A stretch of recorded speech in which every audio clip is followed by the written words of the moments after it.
serious? I don't know.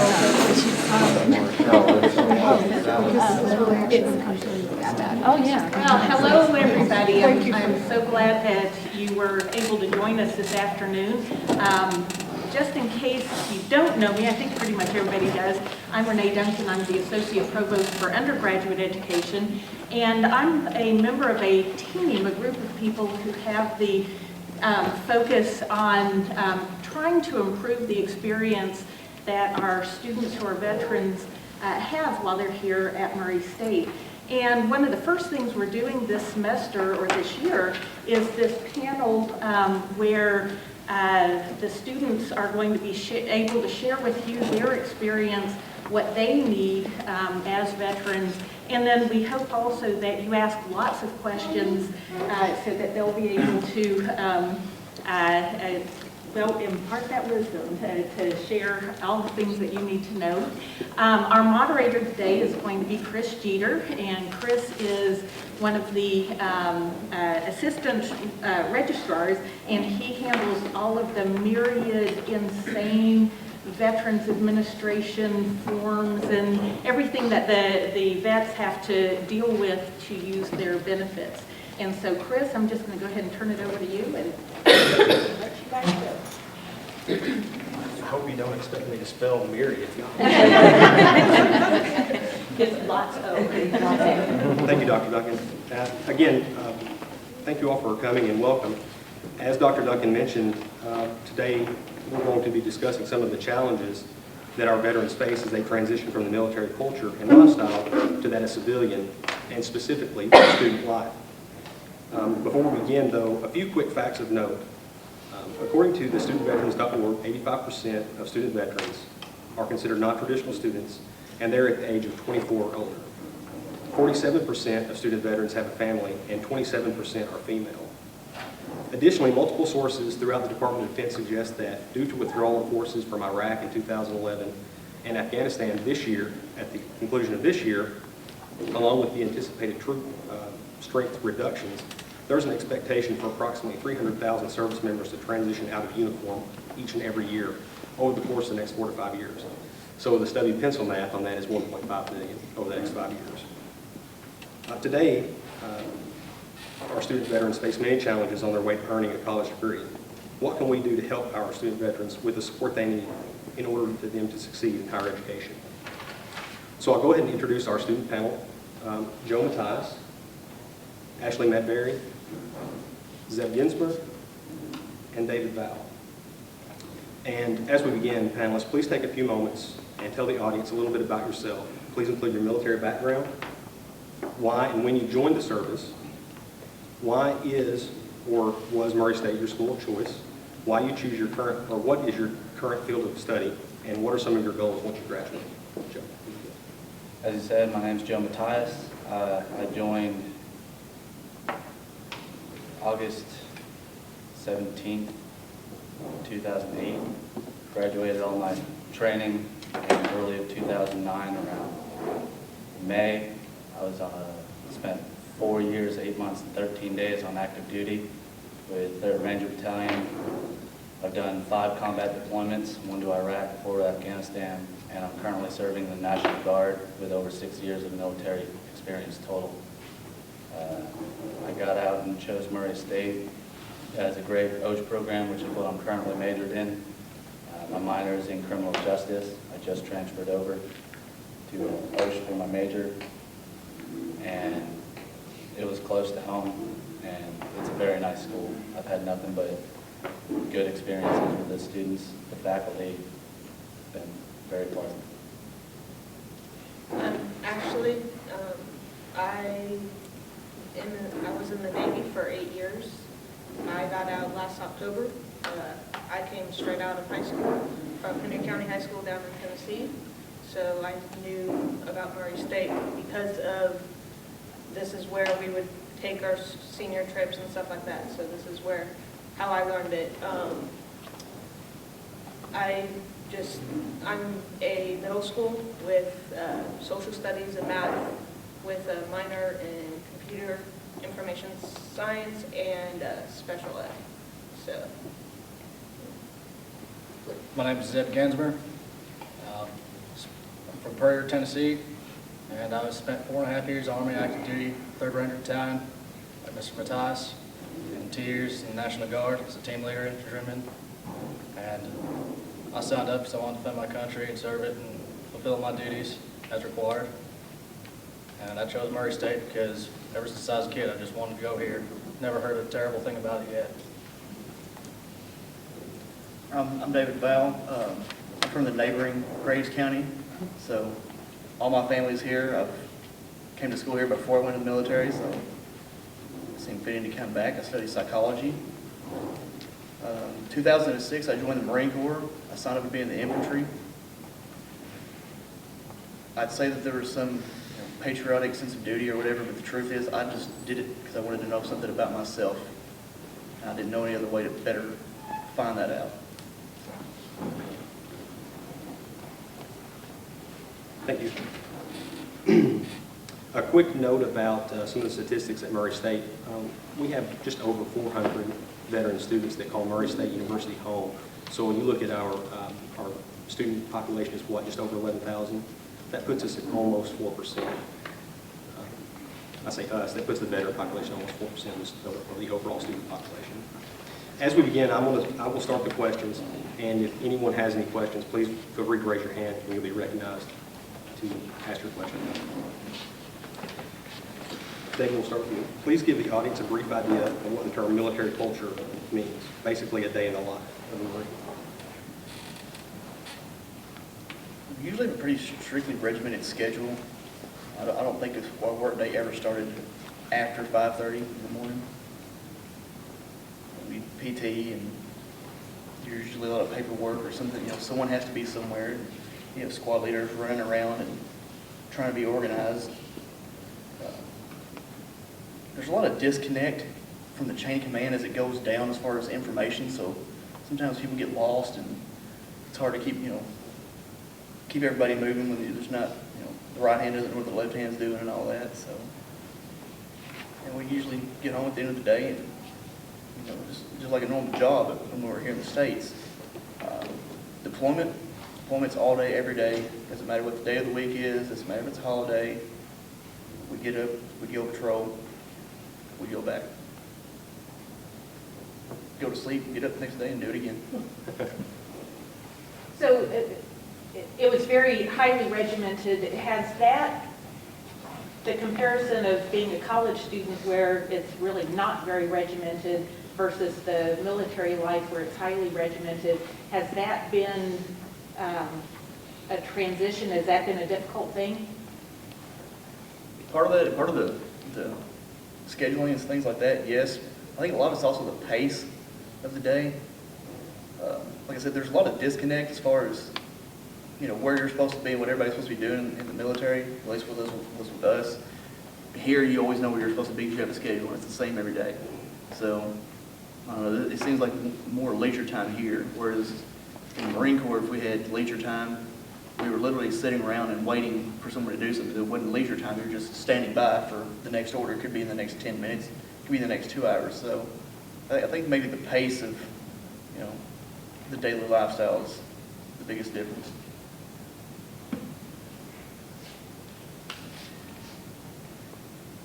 This question is for Ashley and David. Was leaving the military your choice, or were you forced out by circumstances beyond your control? Ashley, I'll let you start. I got discharged for medical reasons for my knee from the Navy, and I didn't choose to get out. They basically told me I had to, and I had a lot of medical issues with my knee, my arm, for basically the last 2 years that I was in. So I was constantly going to the doctors. I mean, I had knee surgery. It wasn't combat related or anything like that. It was a elective surgery for my knee that they decided that I needed. And it didn't work. And now I walk with a cane. I can't walk long distance for long periods of time. I can't stand. That part is difficult. It's frustrating because it wasn't any necessary surgery. But it is what it is. I have to move on and adjust my life accordingly. And that's why I decided to come back to school to get a new career, basically. Thank you. David? It was my choice to leave active duty. My wife and I just had our first child in 5 weeks before I left my second deployment. And I got back home on her first birthday and decided I didn't want to do that a whole lot anymore. So I got out of active duty and I wanted to stay in or stay connected and went to the reserves. Probably about 7, 8 months into being in the reserves, they found out about my medical history as far as my knee, my lower back, things like that. And they decided that given the nature of our job, I was mortarman in the infantry, so we have to carry cannons and large ammunition, things like that. They thought that was probably going to just blow my knee at some point, so they gave me medical release and something.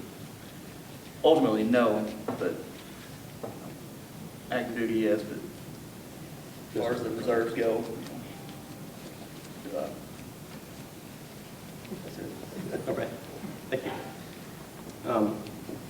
For Joe and Zeb, what were some of your expectations and maybe your fears about transitioning from active duty out and then into the National Guard? Zeb, I'll let you start. All right.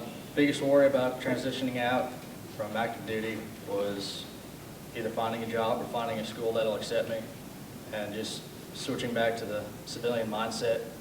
Because I know with Ranger Battalion, we train to deploy 48 weeks a year, and going from such a fast-paced environment to the more steady, calm, civilian lifestyle is just a little bit difficult. So, and transitioning from active to guard that's another story entirely. They're good dudes, but they're a lot slower paced. Did I hear you say anything more? What? Joe? In regards to transitioning from active duty, it's a struggle for a lot of individuals. Like Deb said, the pace is so much different. The mindset is completely different, where you can go into work while you're on active duty and you can say pretty much whatever you want to your friends. You do the training, you do the job. These are people that you train, you live with, you fight with, you drink with every day of the year. And then you transition away from that. You go to a place where you have to meet new people. You have to readjust to different mindsets. You have to have a filter, which apparently I don't have. But I'm working on it, I promise. It's a very difficult and painstaking process, and I was very nervous about it. And then, as Zeb said as well, the transition from Ranger Battalion, where we did high tempo, do this, do this, do this, do this, to the National Guard, where it's 1 weekend a month, and you have to do standard blocks of training, and you can't do much more in 2 days with these guys who you're supposed to go to war with. The curve is so different from active duty to National Guard, and then from National Guard even to civilian life. It's very frustrating sometimes. Can you talk more about the culture shock and what you experienced during that time of transition? When I was on active duty, vulgar language was a very routine part of the day. If you had a problem with someone, you could just walk up to them, fight them, and then after work go out and have a drink with them. If you didn't like something someone said, you could openly tell them to shut up or give your opinion. And then transitioning here or back to civilian life, you have to watch what you say. You can't swear all the time. It's just completely different. And the culture shock from some of the terminology that the military has, or some of the language that we use, or references we make to people who haven't been in that culture, they look at us as though we're damaged or deranged individuals, where that's the norm for us. And it's kind of hard getting that negative stigma when everyone looks at you and thinks that you're a crazy individual or you're just a weird person. Which personally, I don't care. I'm not here to impress anyone. I'm here for a degree. I'm a very goal-oriented individual. I'll get the job done. Have you, I would imagine that being on a college campus, that would be even a bigger transition than being just out in the community at large, because you're dealing with faculty, you're dealing with 18-year-old students. So that culture of military versus the culture of the giggly kids on their, texting their friends, it seems like that would be especially frustrating. For the most part, it is. For myself, I'm a very vocal and energetic individual. For some of the instructors here who have had me, they know how I can be. For some of the people on campus that know me, I'm a very random individual. However, when it comes to work or to school or anything, any task that's set in front of me, there's nothing that will stop me from accomplishing it. So when I'm sitting in the middle of class trying to study about, some kind of math problem that's on the board and I don't understand it, and I'm trying to ask questions and people are sitting there on their cell phones texting or talking in the middle of class, it's something that's very aggravating and very frustrating to not stand up and scream at them or go do something more than that in regards to that issue. Can I add something to that? I think one of the biggest things as far as especially he's talking about being frustrated with behavior of other students and things like that is we come from an environment that's very aggressive and very intense all day, every day. And you come here and it's gone. And, whereas he was talking about he wants to get up and scream at people for, being disrespectful or not paying attention in class, we used to do that. And now we're not allowed to tell somebody, you need to stand up and go get in the back of the room, stand up and pay attention, slap somebody if they're falling asleep during, an instruction or something like that. You've done that before, right? Yeah. That's part of the course, but you can't do that here. And it's aggravating, like you said, we have this such aggressive, intense environment, and now it's like we just, kind of bottled up and have to stay that way in order to fit into the environment. Add something if you don't mind. Sorry. To get to one of the things you're talking about was having to do with the younger generations. Well, where we're from, we're used to 18-year-old dudes just leading into combat, just being responsible, acting like adults, just doing the right thing, going from that to kids who've never left home, where they're still in that immature state. They just haven't developed yet as fully as an adult as we have. It's just kind of frustrating a little bit. For me, one of the hardest things is, granted, we have our GI Bill benefits, so we don't pay out of our pocket necessarily, but these students who don't show up to class, don't show up on time. We didn't have that option at 18, 19, 20 years old. We had to be there on time, if not 15, 20 minutes early.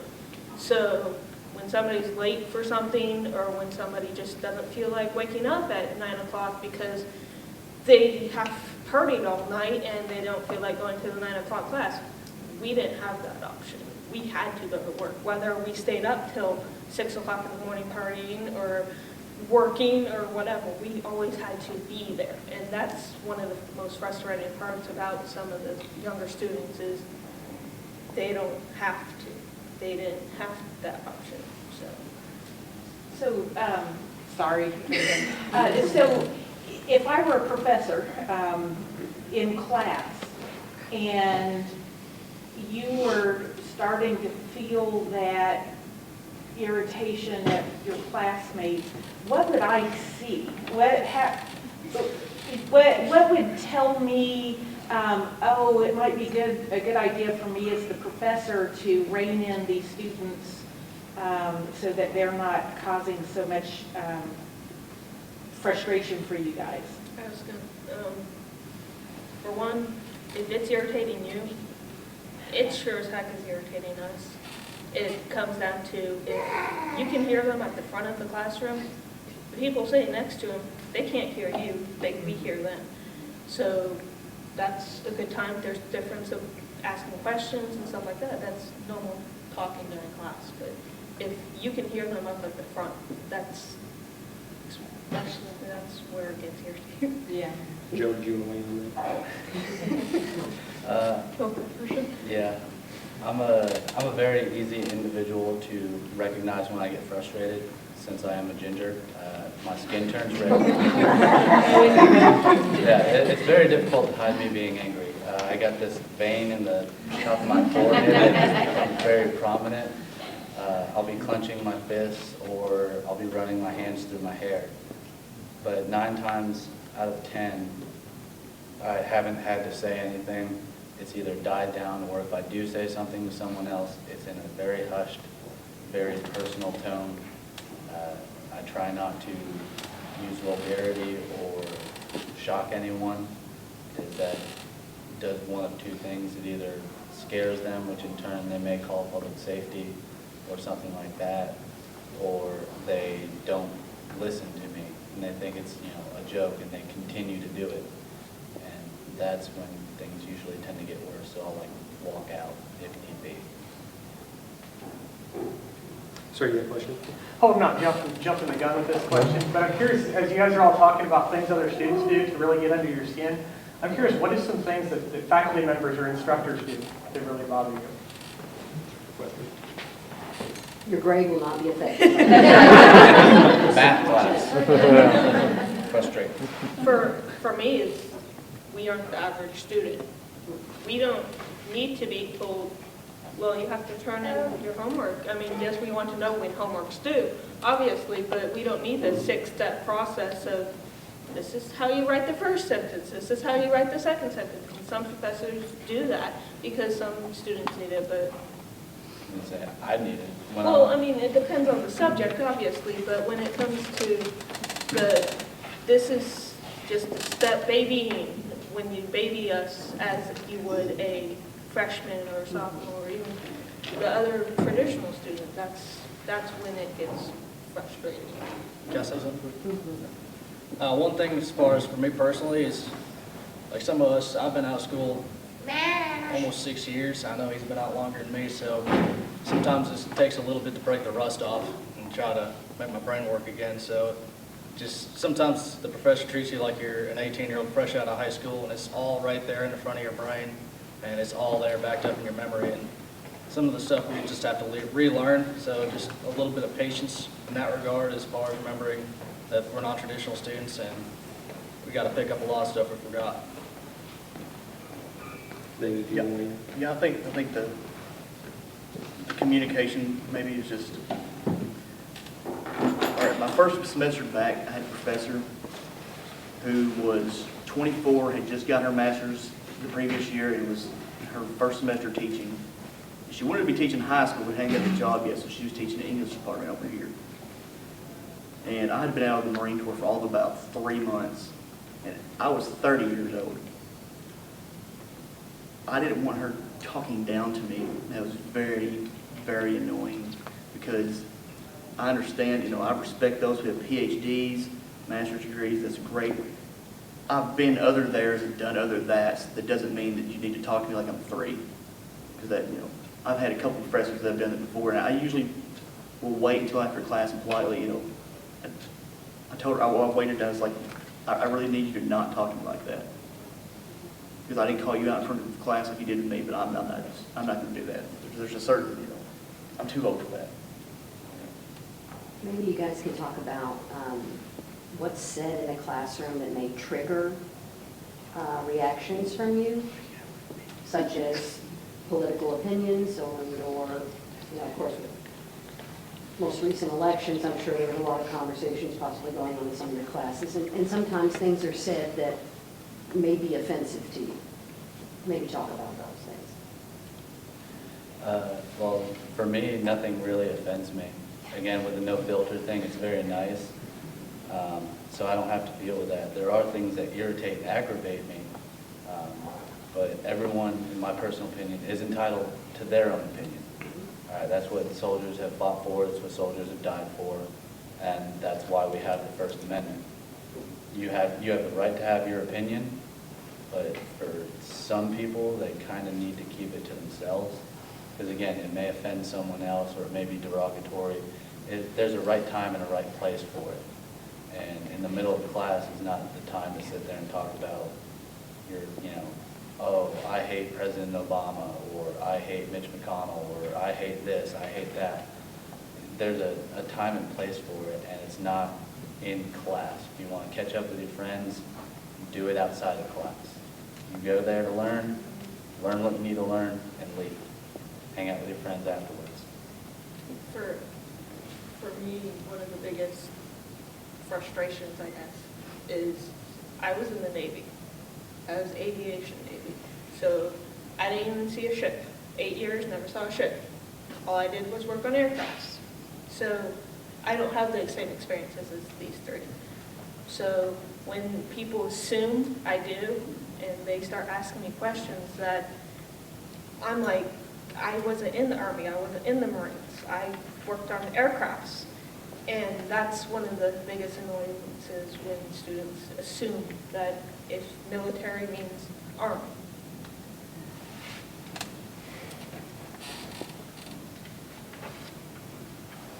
What were some of the specific questions that you were asked? I know we talked about this a couple days ago. It's just basically like the fact that I was in the Navy. I got asked how long was I on the ship. They assume I worked on ships. I didn't see, like I said, I didn't see a ship 8 years. I worked on aircrafts. I can tear apart an aircraft engine, but I can't tell you how to fire a gun. I fired a gun once in boot camp. So when these guys are talking about the shooting range and stuff like that, I'm like, what type of gun is that? And people assume, because I was in the military, I know everything about guns, and or just basic stuff that they learn. I don't know. It gets frustrating, and then I get the questions about the female aspect. Oh, you were female, so you in the military, so you had to do certain things, certain treatments, and stuff like that.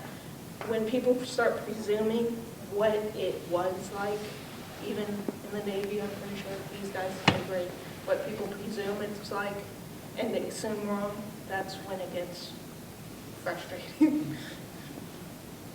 Thank you. So this is really a question for everyone. While you were in the service, while you were on active duty, what did you believe your greatest challenge was going to be once you left the service? Joe, we'll start with you. Same challenge as I mentioned earlier, readjusting.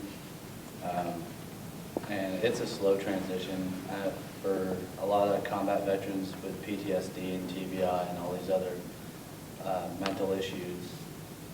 That's generally the biggest thing. Some people come out and they have superiority complexes. Some people come out and they demand respect. They demand this, they demand that, when no one really cares. Especially other veterans, you can talk to a veteran all day about what they did, but when you talk to an 18, 19-year-old kid, and you're just like, you better respect me, and they're just like, I don't know you, that is a big frustrating thing. So the transition to coming from a thankless job for the most part, or a condescending thank you on Veterans Day or September 11th, or thank you for your service, it's nice, but personally I don't want to hear it. I did my job, I did my civic duty, I'd do it again any day of the week, but the transition to a civilian mindset is still my biggest issue. Thank you. Ashley? For me is, like I said, I had medical issues, so getting out. I'm also a single parent with a 6-year-old. So adjusting to working 12, 13, 14-hour days, she's at the babysitter, to, okay, I have to be the babysitter. I have to find babysitters. I have to I wasn't a mother before. I love my daughter, but she spent more time at daycare. So now she spends more time with me than at school. And adjusting to that was in school and all of that, that was hard. That was probably the biggest adjustment is where does my life adjust around hers? Thank you. Is that I'd say just transitioning from a culture where everybody's basically family, you know, you always got those family members you don't like, but they're still family, you have to treat them like it, show them respect, you got their back. Transitioning from one of extreme loyalty and honesty, just full integrity, to one where it's kind of, I got mine kind of attitude where people will literally push you out of the way in order to get in line ahead of you, things like that. Just transitioning from something like that to the civilian sector is kind of interesting. So that's just my biggest challenge. I think this is part of maybe like a separation anxiety, because for 4 years, these people were next to me all day, every day. And it's more, than even high school or something like that, where you may have different classes, or, you go home at the end of the day. When you're in a unit with somebody, you go to work with them every day, all day, everywhere you go. You sleep with them, the bunk next to you, they're always there. There was one guy in particular, he went to boot camp with me, he went to job school training with me, he wound up in my squad, in my platoon in the fleet. My contract expired, he just wasn't there anymore. He's a firefighter in Charlotte now. So you go from being with a group of 50 or 60 people that know how you feel because they're going through the same things you are every day, to being around people who have no clue what's going on in my head. There's no one to talk to. I mean, they're a phone call away, but it's not the same thing as, having that camaraderie of sitting around with people that, it's like Zeb said, they're family. This is, you're all in this together. So now it's kind of like we're on our own. I've got a question. So what kinds of responses do you find helpful, or what have you found nice from civilians coming back in? What can we do to help with that?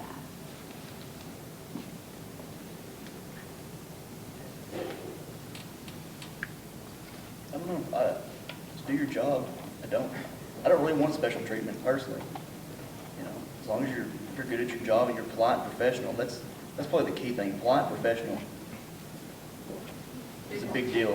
We have forced customs and courtesies in the military, but even forced customs and courtesies mean that there's an extent to which you have to be respected, regardless of your rank. And we kind of expect that in the civilian world too. Some people just aren't necessarily like that. Be rude and impatient. I just think that maybe professionalism is the key to. I'd say a vast majority of us don't want to be treated like heroes or don't want to be treated like we're something special. We just want to be treated like regular folks. Just however you treat a civilian, just treat us the same way, for the most part. As a student, we aren't 18 years old. We had different lives at 18 to 20. So that's the biggest, remember that you don't need to walk us through yes, there is certain things that we do need to ask, but we normally ask that question. We normally, if we have a question, or at least me personally, I come up with and ask the question. You don't need to come and say, oh, this is the first step, second step. So remember that we aren't just from mommy's house. As Zeb said, we don't want to be treated as heroes or put on some pedestal. We also don't want to be looked down upon, like those who have lost limbs or those who are dealing with PTSD or TBI or any other issue associated from the military, whether it's a medical discharge or, you come home perfectly fine, nothing wrong with you physically, but mentally you're, a completely different story. And when you tell someone that you're a veteran, you don't want to be looked down upon like, oh, he's a damaged or broken individual. And it's not something that can be fixed either. It's a long, painstaking process of extreme soul searching, I guess you can call it. to find out where you are right now, where you need to be, and the others. Venting, it helps, but if you try and tell an 18-year-old fresh out of school, fresh out of high school, some of the stuff that you've been through, you probably make them cry. So just don't look down on us, but don't put us on a pedestal either. Just treat us like a human being.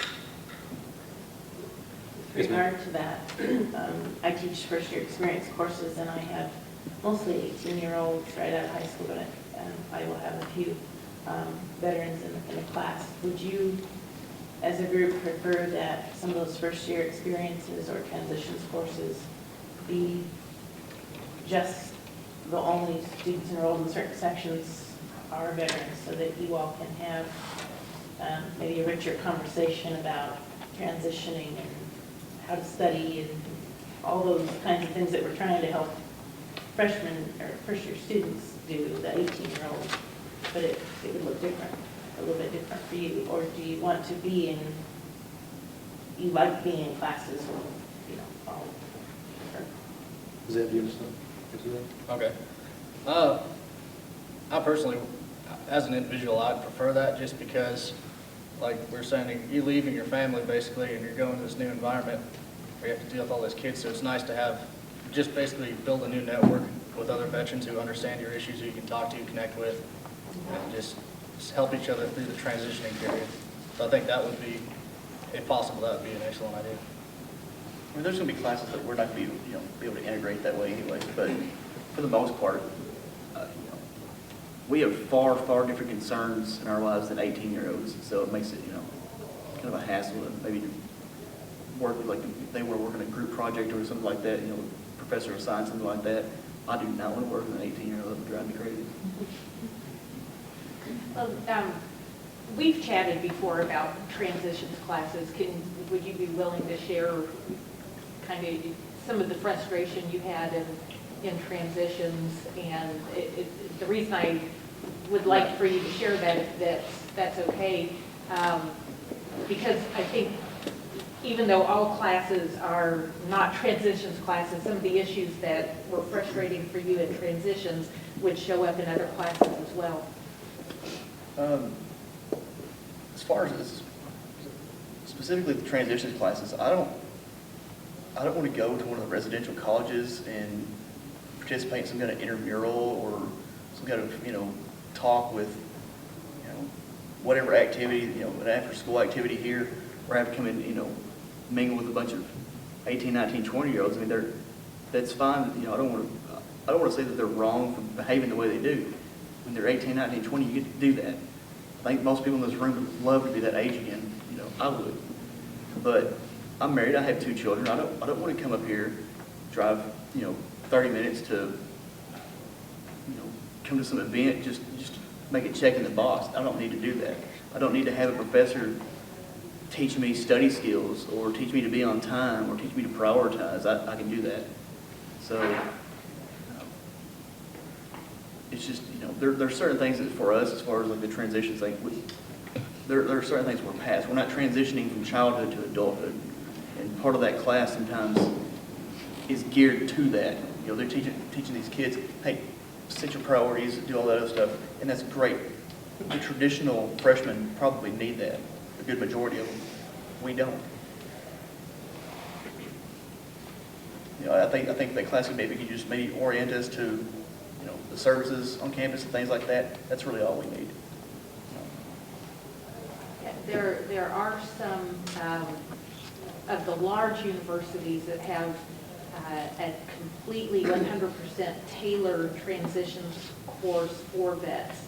And so the issues wouldn't be the transitioning into adulthood, but instead really focused on what you're talking about, transitioning from the service, not necessarily just civilian life, but to university life. And maybe that would be something that would feel more absolutely. comfortable. Yeah, that's like I said, that's more what we need as far as orienting to the campus life as opposed to just learning how to be a student. Almost age requirement, not necessarily the freshmen, but like in that group, a 30-year-old returnee to school freshman probably doesn't need the same requirements as the 18-year-old. They know how to live, they know how to eat and bathe and be on time. They've had to survive.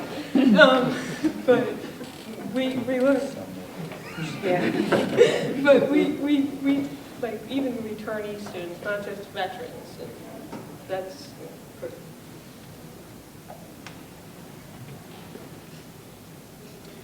So speaking of transitions, how did your respective branch of service prepare you for your transition to the civilian line? Was that information or process accurate? Was it effective? Was it helpful? Dave, we'll start with you. Yeah, the Marine Corps is not real helpful with that. They give us a transcript of what we've done as far as how it translates to college classes, and do our medical eval and tell us how to get in contact with the VA for stuff like that, and then sort of it's kind of good luck, we'll see it. There's not a whole lot to it. So, but I think part of the problem with that is that they're transitioning so many people out at one time. It's not like you're transitioning, 20 or 30. We were actually in a theater, and it was full with people standing. I think we had something like 600 people. They're all getting out the same week. So how do you go through and help these people find resources from where they're from? They're going to scatter to 20 different states. You can't really help people with a hand and walk them through like this is how you can find this local thing, or these are some of the schools in your area you should check out, things like that. So it's a very broad and vague send-off, I think. Was it? I said the Army's a little better, but I always say that. But, they're a little better at transitioning us. Like they put us through classes. They showed us how the VA benefits work, pertaining to school especially. It showed us how to do a proper resume or approximate to it. And I think the Army did a pretty good job of getting us prepared in the civilian world as best as they could with the high cyclic rate of them transferring people through. So. Ashley? For the Navy, I was at a smaller base. I was up in Washington State. My transition class was probably about this size. So we had time to actually interact with the presenters and stuff like that and ask more specific questions. While I was transitioning out, they were redoing the whole process. I'm probably the most recent out of the four of us. And they redid the process probably about a month after I got out. So they broke it up into smaller workshops across the board, all four services. They gave us, okay, here's your college plan. Okay, this is what you're doing. Oh, are you going to the career field? Okay, this is what you do. And they broke it up into separate workshops according to what your plan was after. I don't have a clue plan was in the workshop, the college plan, and then the work plan. So it was a lot easier, and like I said, it was smaller base, so it was a lot more personable. For me, it was more of a check the block kind of thing. I got out shortly after Zeb did, and when I was going through, like during my time, there were absolutely no talk of, at least for our unit, of education benefits. How most people can go do college classes while they're in the military so they can get their degree and progress further in the military. For us, the op tempo was too fast. We couldn't do it. When you're stateside 6 months out of the year, you really can't do it. However, for other units, they get those opportunities to go to courses. They get those opportunities to learn about this stuff. For us, it was more of here's a checklist of what you need to go to. Here's the building number. Go there, see these people, check the block, and then go. Like Zeb said, though, they did have classes on resume writing, on how to transition and everything like that, your college plans, where to find things, but not locally. It was more of a go to va.gov and search it, or search something locally. So the transition, it was kind of helpful, but it could have been better.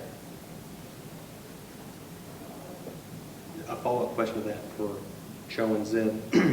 With you two being in the National Guard, is there, and it being traditionally a community-based organization, do you see that?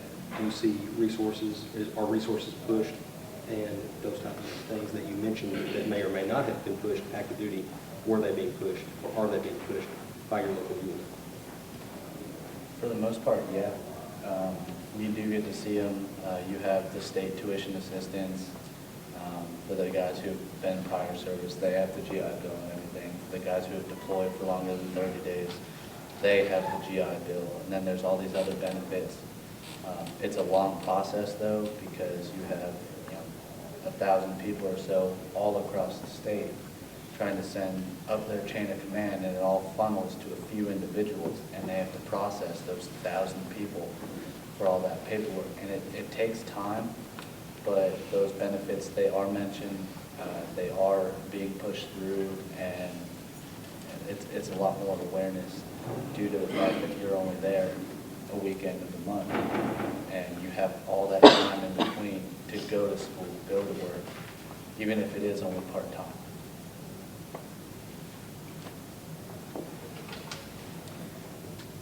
What are some of the skills that you learned in the military, and how have you been able to leverage those skills during your time here in my state? Maybe we'll start with Being assertive, not really waiting for somebody else to take the lead on things.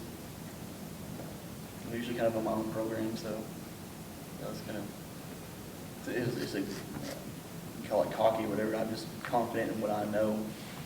Don't really need anybody else to emotionally support me in whatever I'm doing. I just do what I got to do. so, Working with very little sleep is really helpful. Being able to handle stress, like mitigate your own stress levels, and you realize your stress levels getting too high, just being able to reduce it just by yourself without having external help or medications. And just a really good work ethic. Be able to work in a controlled but chaotic environment are really important skills that I find are essential. Ashley? Probably one of the punctuality, and then also being able to talk to professors and other administration and stuff like that, because a lot of the younger students are scared of necessarily talking to professors and stuff like that. So, and I have a question in class, yes, I'll raise my hand and ask the question. I interrupt the class continually because I have a question. I don't understand something, I'll ask. So being able to do that, I learned that while in, if you don't understand, ask. Sometimes you get told to be quiet and go back in the corner, but you still get told to ask and or figure it out on your own. But that's one of the skills that I picked up. I have to go with innovation.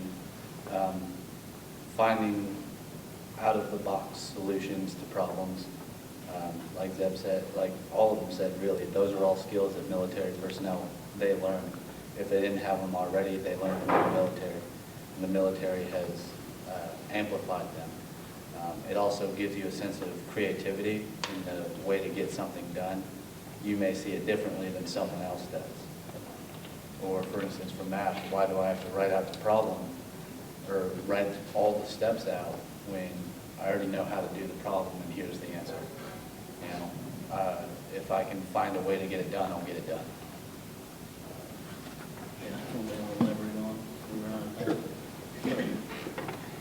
Continue with what you said earlier, Allison. You were asked about what professors could do to help. One of the things that Ashley said made me think of this. A lot of veterans aren't necessarily like us. You know, I don't have a problem asking a question if I have a problem, learning something or if I need help with anything. But a lot of veterans have had the help-seeking conditioned out of them. You know, if your knees hurt or you're upset about something or whatever, you're told to suck it up and go on in a very aggressive and colorful manner. It is literally conditioned out of you to the point where I've seen guys that wouldn't go get their knee or their ankle or something checked out until they destroyed it and literally couldn't walk. Because, every time, you say, well, hey, Staff Sergeant, I need to go talk to, doc about my knee, or you just don't want to train, or you just want to get out and go into the field or something like that. And that there's no boundary to that help singing. It translates to everything. So it could be anything from if you see someone's grade slipping or they start seeming withdrawn or anything like that, they're not going to come up and say anything. You may have to initiate that conversation. A lot of veterans are literally trained to be self-sufficient and just suck it up and go on. So that's one thing maybe, all you gotta do is just go, talk to them like a normal person, like, hey, are you good? You need help with this or help with whatever, I've noticed you've been missing class, something like that. I think it's one key thing that maybe to look for with veterans is sometimes maybe just they're too hard-headed or they've just been trained to not ask for help or ask for assistance, whether it be emotional, academic, or whatever. Yes, ma'am. So if you have an open door policy, then I work a lot with vets. I have friends who are vets. My father was a vet, so I have some insight and understanding that maybe other people don't have. When I do have vets, and if I know they're vets in my class, I let them know that I acknowledge their experience, I understand, and I try to let them know I have an open door policy. And they come to me with anything, anytime, anywhere. But you're saying that even if I do that, there may be some who may not take advantage of that I may need to pursue that a little farther if I see them withdrawing or... Yeah, because our battalion aid station had an open door policy too. If you're hurt, you come in and check it in, but you're trained just to deal with it on your own, figure out your own solution to whatever it is, or put a Band-Aid on it, or more likely they'll just tell you to take some Motrin and hydrate and go on. So yeah, I mean it's a you can have the open door, and some of them will take it. I'm not trying to say this all of them. There's quite a few that have been deterred from doing that. So I mean sometimes if you really notice something going on, you're just at least suspicious of it, it doesn't hurt to ask. And don't hesitate to contact other resources too. Like call my office, calling Chris, and Janie Mantu in the retention office.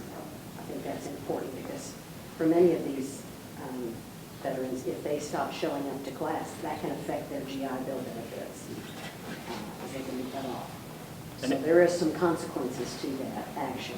And if you think you have somebody that maybe doesn't necessarily want to talk to you, if you think they might want to talk to somebody that is more like them, get a hold of them, and they'll get a hold of one of us. That's what our veterans student organization is here for. Whatever the veterans on this campus need, we try to address that. So occasionally we have to go up with somebody, they're having trouble with school or they're having a drinking problem. It makes a world of difference to be like, hey, are you good? And there's like, they can talk to somebody that they think might actually understand what's going on. So, like I say, if you think someone has an issue and they're not accepting that open door policy, get a hold of us. I'll be happy to go and find them. So I could just pass them a name and a number. Yeah. And they could come. I mean, I haven't had that problem. Right. There's usually been pretty good about coming in the office and closing the door and saying, can I talk? Right. But if I run in, and since we have more coming in, and you're saying the stats and numbers are going up, so there are going to be more coming in, most of my experience has always been really positive with my students or vets. But if I've got more coming in, and what else do I need to do if I start having vets that aren't like you guys? If you just, like she said, get a hold of Allison or Chris, and he'll find one of us that Do somebody. you have like an information sheet? Like, I have a go-to sheet I keep in my office with all the numbers to call for help. So, Sure do. but do you have like one for the vets? I can get that to you. Yes. Okay. Yes. Well, Reed, my question was going to be a little bit different, so if you had a follow-up on that. I was actually going to ask the last question. Oh, Go ahead. okay. Well, one of the things when I've been doing reading about how to best help the veteran students who are in our classes and who come to our offices, one of the things I've read is that students or veterans who have served in combat sometimes in the classroom, they may choose specific seats, or they might, like you were saying, when you get mad, get up and just leave the room. Are there things like that that would be good for both the professors, the faculty in the room, and then also staff whose offices you might visit, that they might not get why you always have to have a particular seat, or why you might get up and walk out, or something like that? I hope that wasn't too broad of a question, but anything like that that you can give us some ideas about. I sit at the back of the room every time I have a class because I don't want people sitting behind me. Just a habit. And explain why you don't want people behind you. So. It's just Habit. habit, yeah. I mean, But so you can visually see the room, everything that's going on. there's a saying that there are two kinds of people that check their six. Bad guys, good guys and the bad guys, and everyone else is a target. So it's just one of those things that you're just used to. If you can keep people in front of you, then you know what's always going on. It's just a comfort thing. If you have people moving around and doing things behind you, it makes you leery. It's just a training thing. Yeah. You said Yes. that, check your six, that's part of that 360-degree awareness. Yeah, and it's just, Yeah, a lot of us have been trained to keep our head on a swivel and keep an eye out for movement and assess the situation. So most of the time when we sit in the corner with our back to the wall, or we sit in the back of the classroom, don't take it as a we don't care mentality. We'll be focused on class 9 times out of 10, but we do that so we can assess those around us. And the biggest fear that most people have is like a school shooting or something like that. That's something that most veterans keep an eye out for all the time, especially those who've been in combat. They keep an eye out for sketchy movement, or someone's being withdrawn from the normally outgoing. Those are the type of situations that we keep an eye out for to not only protect ourselves but those around us as well. and it's not just here. I mean, if I go to Cracker Barrel and they start to sit me in the middle of the room, I'm going to tell them no. I want to be able to see the door. Any door in the room that people can enter, I want to see it. I want to have my back on the wall, and I want to be able to see out the doors. It's just, So you might look even a little jumpy, or like you're not paying attention, but you really are. You're just really vigilant to what's going on. there's certain habits that are, this is easier for me to explain to you because you're psychology. But they're conditioned and they just don't. There's not a reason to not condition them out. We just haven't got to that point. I still check rooftops walking through the quad. Just can't help it. I check all the high windows, I check the drops of the roofs. I haven't seen anybody working on top of the building yet, but if I did, I'd probably tense up because it's just a habit. So I mean, it's just, for the most part, that's not a problem. Just like I said, they're not being disrespectful, just trying to sit at the back as they're ready to get out of the class, or they're just trying to stay further away so they can sleep in the back or something like that. It's just a habit. Psychologically speaking, sorry. No, go ahead. Psychologically speaking, though, like, that's adaptive for you guys. Like, and I think what civilians, like, have a hard time understanding is, like, well, why doesn't that just go away? Well, because that's life and death for you. And so, like, it's an adaptive thing that's just ingrained in there now. And so, like, we don't have to feel, like, weird about that if we see a veteran doing that. Like, that's an adaptive behavior. And so I think a lot of times people will, like, they're like, oh, post-traumatic stress and all sorts of things. Right. And, well, that has something to do with it sometimes, but sometimes it's just, that's adaptive for you, and you're going to continue to do it. Like, that's what you've lived in. And it's with a lot of things in the military, with all the branches. They train you to do certain things when you come in. They don't untrain you when you get out. So they don't do anything to disappear. I was going to say something real quick with regards to, the comment that you made with, the person coming in and you closing the door, them closing the door. That's not always going to be the case.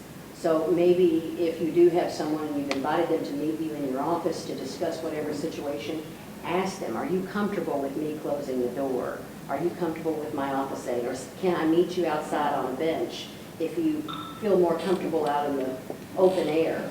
Or meet for coffee or something like that. Again, closed, confined spaces can sometimes trigger responses that affect their behavior. So, Actually, you had some. He said something about keep the head on a swivel. I didn't see combat, but it's still something that I got trained to do.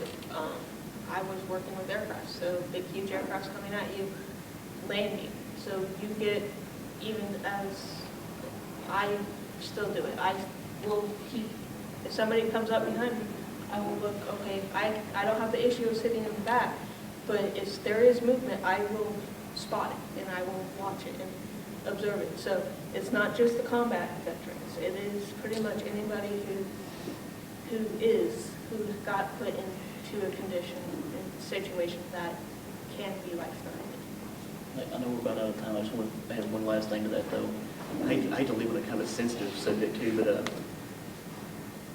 some of the veterans you may see also, we have a large foreign exchange student population here, and there's a lot who, as you know, it's an adaptive thing, whatever.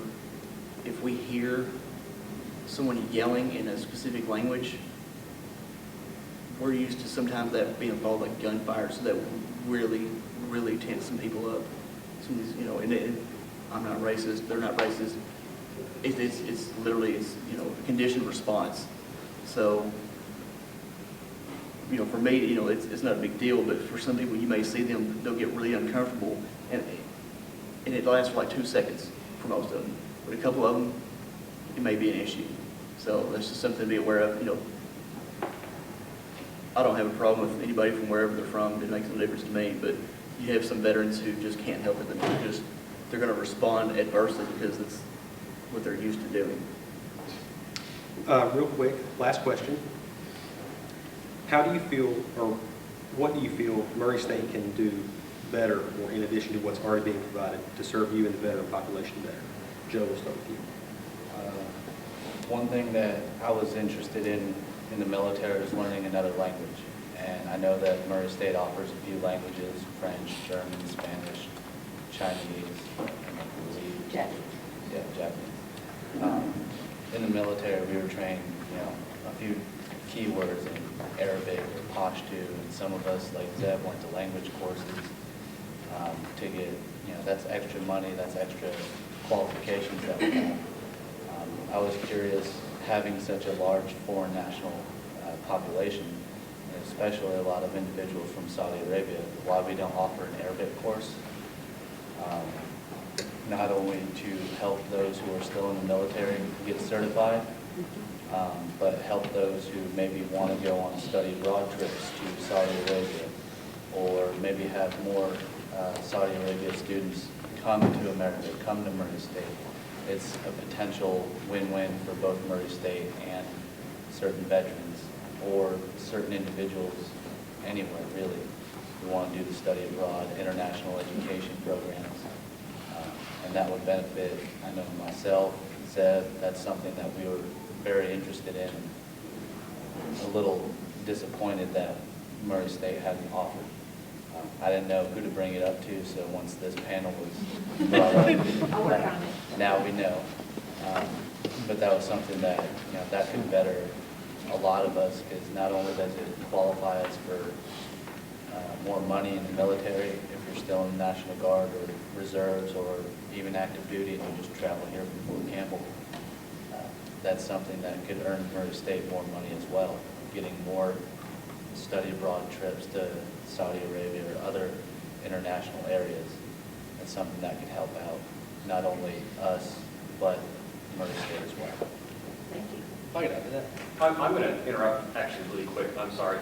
But you mentioned that, you know, in my field, about 99.all% of my students want to go in the FBI because they're going to be FBI agents. Any student who actually has a shot at getting into federal law enforcement, foreign language is needed, and Arabic is one of the absolute tops, so that would be a benefit for our students as well. If something like that would come up, obviously we see a very high crossover between whether our ROTC program or veterans and my program over in criminal justice. That would be a major one for us as Well, well. we have a lot of our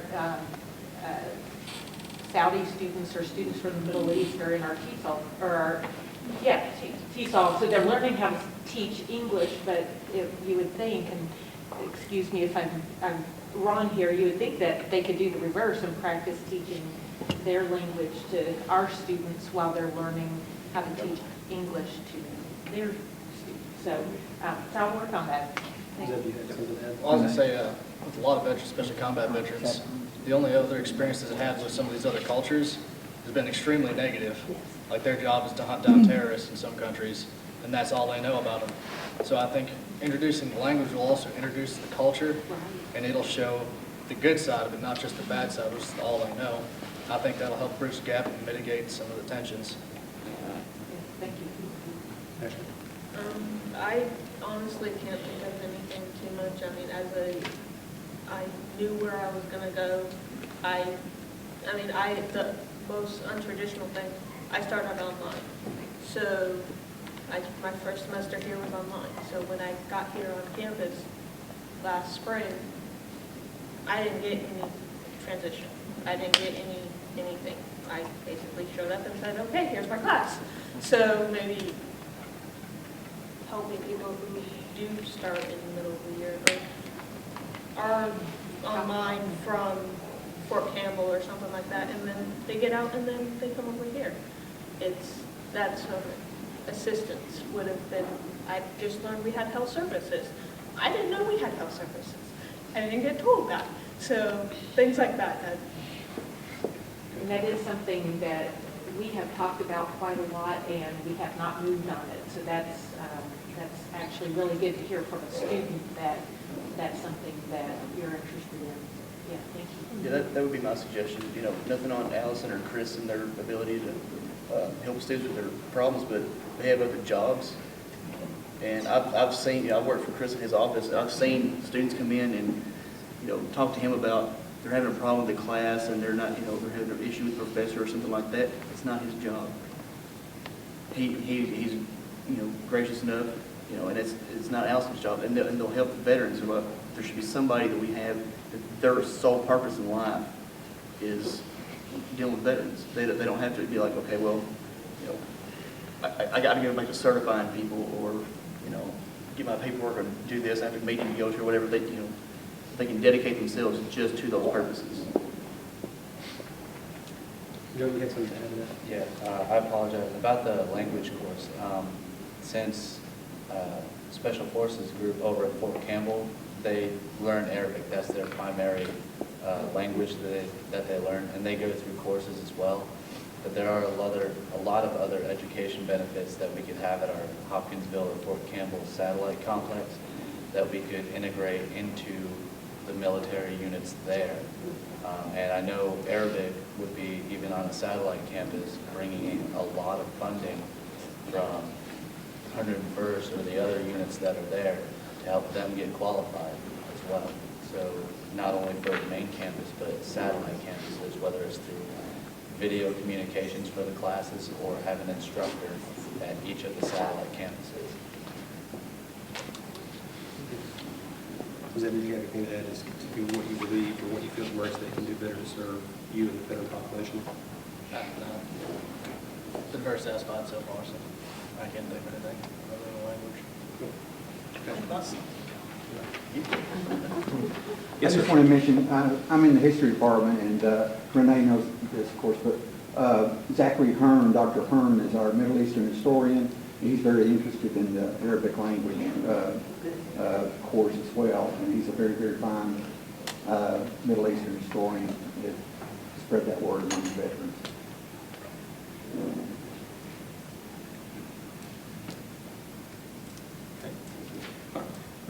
Well, thank you, David, Zeb, Ashley, and Joe for sharing your experiences and thought with us. And thank you all for coming and taking time out of your busy day. Last thing I wanted to mention is tomorrow we have the Veterans Day recognition, and that's going to be at Rather Museum at 3.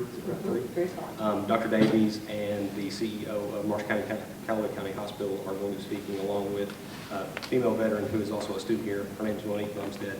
They'll all be speaking tomorrow at 3, so if you get the opportunity, please come by. Thank you.